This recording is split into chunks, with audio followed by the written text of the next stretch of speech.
Eu queria comentar sobre o Sleep Giants e a ação criminosa que eles vêm fazendo contra pessoas de direita, contra publicações de direita, inclusive de maneira covarde, pressionando empresas a simplesmente cercearem serviços a certas pessoas, como por exemplo Olavo de Carvalho.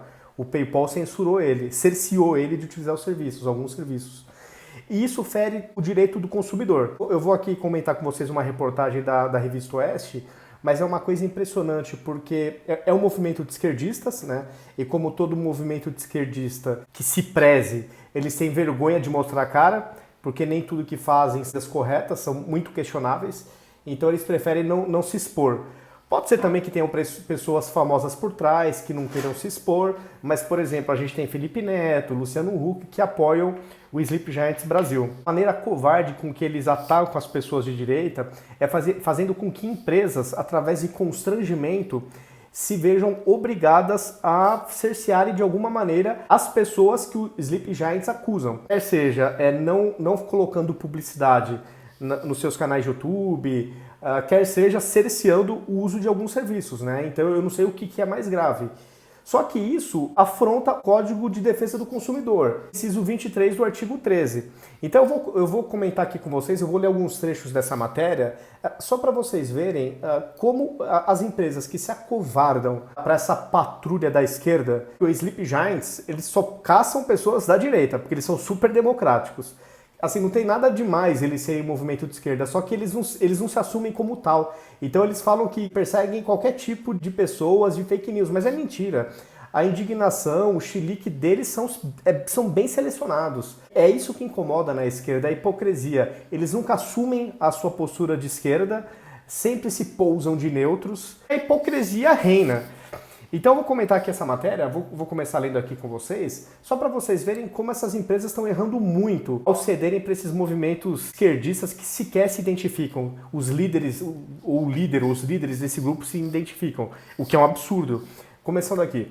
O Código de Defesa do Consumidor completa 30 anos neste setembro. No inciso 23 do artigo 13 está determinado que uma empresa não pode recusar a venda de produto ou a prestação de serviços publicamente ofertados diretamente a quem se dispõe a adquiri-los mediante pronto pagamento. Apesar dessa obrigação, o PayPal impede, desde o início de agosto, que o professor Olavo de Carvalho, considerado uma das principais vozes da extrema-direita do país, e aqui eu vou fazer uma crítica a esse termo extrema, porque uma coisa que me incomoda muito na imprensa no geral é o seguinte: dá a impressão que no Brasil a gente só tem esquerda moderada, dá a impressão que PSOL, PSTU, Partido Comunista, PCB, enfim, todos esses partidos de extrema esquerda que não sabem fazer movimentos decentes, ordeiros, que respeitem patrimônio público e privado, que respeitem as polícias, os poderes, as leis, enfim. Dá a impressão que esse povo, para a imprensa, que essa gente toda radicalizada e que em diversos momentos cometem crimes para defender uma bandeira, para a imprensa são esquerdistas ponderados. Aqui no Brasil a gente tem 30 e poucos partidos, desses, sei lá, 28 mais ou menos, eu diria, que são de esquerda. E para a nossa imprensa, nenhum deles, nem esses que eu citei, são de extrema esquerda. Por mais atos bárbaros que cometam, eles são apenas esquerda. Agora a direita, bastou apoiar o Bolsonaro, é extrema direita, é fascista, nazista, enfim, aí vem todos esses adjetivos que já até estão desmoralizados pelo mau uso. Então eu só corrijo essa informação aqui nessa matéria. Para mim, o Olavo de Carvalho é um dos expoentes da direita e não extrema-direita, porque tudo virou extrema-direita no Brasil. No Brasil existe esquerda, centro e extrema-direita. Podem reparar, basicamente é isso, na visão de muitos da imprensa. Não é o caso da Revista Oeste, tá? Eu só estou fazendo uma reparação aqui que eu tiraria esse termo de extrema-direita. Então, voltando. Considerado uma das principais vozes da direita no país, venda seus livros e cursos pela plataforma de pagamento online, então ele está impedido. A exclusão da conta mantida por Olavo aconteceu depois que o PayPal foi alvo de uma campanha de boicote promovida pelo movimento Sleeping Giants Brasil, que eu repito, os líderes não se identificam, não sei porquê. No Twitter, o grupo que afirma promover a luta coletiva de cidadãos contra financiamento do discurso de ódio e das fake news tem pouco mais de 400 mil seguidores e conta com a simpatia de figuras como o youtuber Felipe Neto, claro, né? E o apresentador Luciano Huck. O Sleep Giants não se contentou com a decisão do PayPal e intensificou o discurso de ódio contra Carvalho. Percebam que o discurso de ódio deles contra os outros pode. Olha a hipocrisia. Agora, a luta é para que empresas suspendam a veiculação de anúncios nos vídeos do professor, no YouTube. Aí a mensagem que eles colocaram: olá Amazon, né, anotando a empresa, @AmazonBR, tudo bem? Pode comprar um pouquinho, poder comprar um pouquinho de tudo do seu app é ótimo, mas não é legal encontrar seus anúncios em um canal do YouTube que incentiva o ódio e a desinformação. Será que a Alexia pode nos ajudar nisso? Por favor, bloqueiem, né, o professor. Alexia é a inteligência artificial da Amazon. A outra: olá Magazine Luiza, né, e sempre marcando a empresa, @Magazine Luiza, tudo bem? Sabemos que a Lu, além de eficiente, é comprometida com fazer o bem. Então ainda vem uma chantagem, ainda joga com o psicológico. Mas viemos alertar que, infelizmente, encontramos seu anúncio em um canal do YouTube que promove o ódio e desinformação. Por favor, ajuda a gente, Lu, bloqueiem. Aí é o professor Olavo. Todos os dias, de hora em hora, mensagens semelhantes são direcionadas, entre outras, a empresas Jeep, PagSeguro, Mercado Livre, PicPay, Pedigree, Vivo, LG, Samsung, CIA, Johnson & Johnson, Spotify, Riachuelo, Magazine Luiza, não é isso, não é tudo. Tudo, eles jogam merda no ventilador. As que aderem ao boicote são louvadas na página do grupo, obviamente, mas se queima com uma parcela importante da sociedade que não admite essa patifaria. Uma empresa se render à patrulha de esquerdistas que sequer se identificam. Olha que absurdo. Na semana passada, mais 15 empresas interromperam a veiculação de seus anúncios no canal de Olavo de Carvalho. Parabenizamos a eles falando, Sleeping Giants, parabenizamos as empresas que assumiram sua responsabilidade social no combate à monetização de ódio e fake news. O que é ódio? É o que eles definem ser ódio. Então, a esquerda é que define o que é ódio. Facada no Bolsonaro, foi o louco lá, tudo bem, esquecem, vão passar, entendeu? Você perceba que relativização para a direita tem aos montes. Né? Quer dizer, o Bolsonaro que promove discurso de ódio, mas ele que quase foi assassinado, não morreu por Deus. A realidade desmente essa gente. Seguindo aqui, promover campanhas de boicote por meio das redes sociais não é ilegal, explica a juíza Ludmila Lins Grilo, do Tribunal de Justiça de Minas Gerais. Contudo, a história é outra quando o alvo do ataque é acusado de cometer crimes, como aconteceu com Olavo de Carvalho. Causaram dano à imagem do professor, disse ela em entrevista aos Pingos nos Is. Antes de Olavo, o alvo principal fora o Jornal da Cidade Online, editado pelo jornalista José Tolentino. O site viu marcas de grande porte, como o Dell, impedir que suas mídias programáticas, que é uma espécie de formato de publicidade digital, fossem veiculadas na página do jornal na internet. A justificativa é que tanto o filósofo quanto o Jornal da Cidade espalham fake news. Mas assim, o duro é o seguinte: que critério que os Sleeping Giants utilizam para definir o que é fake news ou não? Eu pergunto a esse mesmo movimento isento, Jornal 247, que é petista, né, que foi financiado, era um dos blogs sujos da época do PT, se eles não disseminam fake news, ou Sleeping Giants é amiguinho deles? Fica a pergunta, estou perguntando. Na vida real, o Sleeping Giants parece mais preocupado em colocar o pensamento conservador na berlinda, não tenha dúvida. Eu acho que está ficando escancarado. Não é nem que parece, já ficou escancarado. Ao lhe perguntarem por que sites de esquerda não são visados, o fundador do Sleeping Giants, sem revelar identidade, é isso que eu não entendo. Qual que é o problema de revelar identidade? Será que algum famosinho aí que pousa de isento e não quer aparecer? Não sei, fica a pergunta. Respondeu numa entrevista concedida ao portal UOL, em 23 de maio, que a verdade não tinha lado. Na verdade, realmente não tem lado. Então, aliás, quem foi condenado por propagar fake news por WhatsApp contra o Bolsonaro foi o Haddad nas eleições passadas. Curioso, né? É bem hipócrita mesmo. A mentira está em todo lugar e estamos aqui para combatê-la, mesmo que isso doa. Em seguida, ponderou, mas a fake news é muito mais forte e propagada pela extrema-direita. Bom, eu acho que se a gente pegar qualquer portal que era patrocinado com dinheiro público na época do PT, os famosos blogs sujos, que muitos existem até hoje, é um monte de fake news. Só que esse pessoal é amiguinho, ideologicamente falando, do Sleeping Giants. Então é por isso que eles não são alvo. Porque fake news tem para todos os lados. Assim, e não é difícil achar, mas para todos os lados. Mas o Sleeping Giants é bem certeiro. O foco dele é a direita. Razão ou não, mas o foco é esse e eles vão. E as empresas que se acovardam para eles é uma coisa lamentável, é deplorável. As ofensivas direcionadas a representantes de uma linha editorial mais conservadora fizeram com que o Sleeping Giants Brasil ganhasse a imediata simpatia de boa parte da imprensa tradicional, óbvio. Afinal de contas, a nossa imprensa nem disfarça a militância política. Nunca disfarçou. Na entrevista de 23 de maio, por exemplo, o UOL afirmou que o movimento, inaugurado havia apenas 4 dias, conseguiu atingir em cheio um dos principais sites de fake news do país. Na mesma data, a versão nacional do jornal espanhol El País, que é outro jornal esquerdista, garantiu que o grupo causou um terremoto nas redes sociais ao alertar companhias sobre propagandas em canais pouco confiáveis, na visão deles sempre, claro. No mundo, o Sleep Giants Brasil é inspirado no movimento homônimo criado nos Estados Unidos em novembro de 2016. Com cerca de 300 mil seguidores no Twitter, o grupo define como instrumento de uma campanha para tornar o preconceito e o sexismo menos lucrativos. Então já começam as narrativas. O propósito, entretanto, é idêntico ao da versão brasileira, sufocar financeiramente sites considerados de direita. Fato, né? Eles estão querendo tirar toda a fonte de renda, por exemplo, do professor Olavo. Isso é um fato. Ao contrário dos brasileiros, os idealizadores da versão norte-americana não se escondem no anonimato. E não tem que se esconder. Eu não me espantaria em descobrir daqui a pouco que quem está por trás, por exemplo, do Sleeping Giants seja algum jornalista, seja algum artista da Globo, entendeu? Alguma figurinha aí que se pousa de neutra e que não é homem o suficiente, homem no sentido de corajoso, não é corajoso o suficiente para dar a cara a bater. Ué, se ele acha que ele está fazendo um trabalho maravilhoso, por que se esconde? Isso eu não consigo entender. Sinceramente, eu não consigo entender.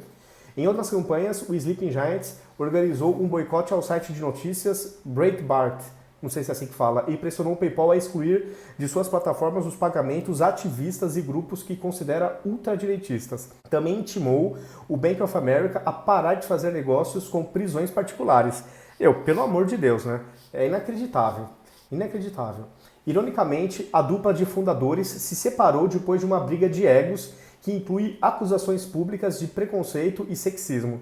Como meu cofundador, homem branco, me tirou do movimento que construímos juntos, escreveu Nandini no subtítulo de seu texto de despedida.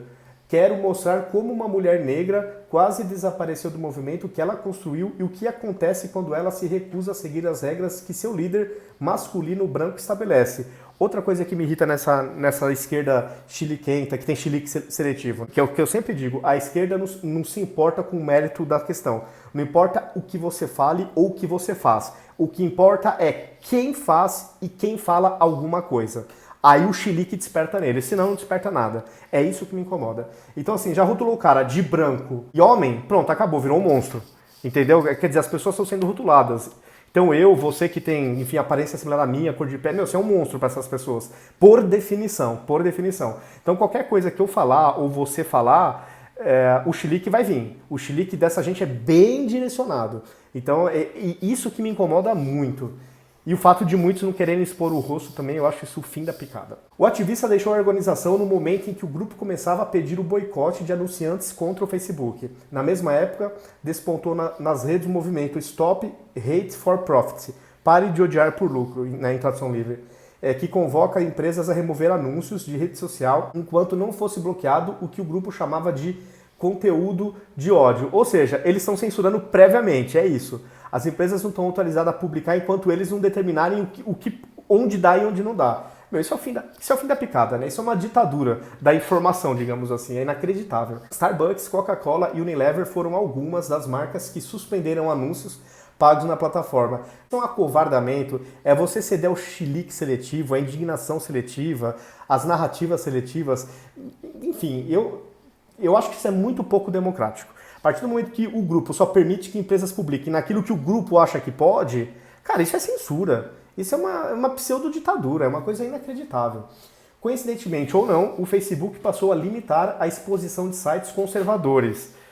A estratégia foi ajustar o algoritmo da plataforma para dar mais destaque a matérias da grande mídia, por serem presumivelmente isentas, né, e com todas as aspas do mundo aqui, e colocar em posições menos relevantes sites independentes, categoria na qual se enquadra grande parte da imprensa mais à direita do mainstream. A direita teve que fazer isso, né, porque o mainstream é dominado por comunista, esquerdista, socialista, é uma coisa incrível. Vozes conservadoras do Google criticaram um ambiente em que se sentem silenciadas. Essas empresas mudaram insidiosamente de plataformas neutras para moderadoras de conteúdo, escreveu Rob Sutton, da revista britânica Spiked. Não é segredo que o Vale do Silício é fortemente inclinado para a esquerda. Isso não tem mesmo. O próprio Mark Zuckerberg, que é dono do Facebook, do Instagram, do WhatsApp, ele mesmo, quando foi no Senado dos Estados Unidos, ele admitiu que a maior parte do quadro de funcionários deles são, sim, de progressistas, de esquerdistas. Então o dono da empresa já falou. Então isso realmente não é surpresa para ninguém. Jack Dorsey, cofundador e CEO do Twitter, disse que a rede tem muito mais funcionários de esquerda do que direita. Aí, ó, até o Twitter admitiu. Vozes conservadoras do Google criticaram um ambiente em que se sentem silenciadas. O Conselho de Supervisão do Facebook está repleto de esquerdistas, fato reconhecido pelo próprio dono, e teve de fechar um grupo interno de simpatizantes de Trump. Olha isso. Isso é ou não é censura? Então, dentro do Facebook, fecharam um grupo interno de simpatizantes de Trump devido aos atritos que expôs dentro da empresa. Meu Deus do céu. A coisa é cada vez mais indisfarçável, né? Bom, pelo menos o Facebook, o dono admitiu que a maioria é tudo progressista mesmo, então isso aí a gente não tem dúvida. A propensão a silenciar vozes conservadoras é tendência também nas agências de checagem. Bom, isso você não tem a menor dúvida. Que proliferaram nos últimos anos com a pretensão de identificar notícias falsas. E disse bem, pretensão. Curiosamente, 7 em cada 10 fake news apontadas tratam de desmentir assuntos que destoam do que se convencionou chamar de pensamento progressista. Inclusive, teve um caso comigo, na minha página do Facebook, eu compartilhei uma vez, no começo desse ano, ou final do ano passado, enfim, uma matéria da Gazeta do Povo, que o checador aosfatos.org, que é esquerdista, obviamente, ele acusou que aquela reportagem da Gazeta do Povo era fake news. O que o Facebook fez? Ao invés de simplesmente ir na origem, na página da Gazeta do Povo e bloquear aquela notícia, o Facebook censurou todo mundo que compartilhou a notícia de um órgão de imprensa. A Gazeta do Povo é um veículo da grande imprensa. Então, em vez de você só punir a origem, pune todo mundo que compartilha. Assim, eu nem sei se aquela notícia era fake news ou não. Sinceramente, eu não sei. Eu acho que não era. Só que, ao invés de punir uma única página, que seria do jornal, puniu todo mundo que compartilhou. Eu fiquei mais ou menos um mês com a minha página do Facebook com alcance reduzido. Praticamente tudo que eu publicava não atingia ninguém dos meus seguidores.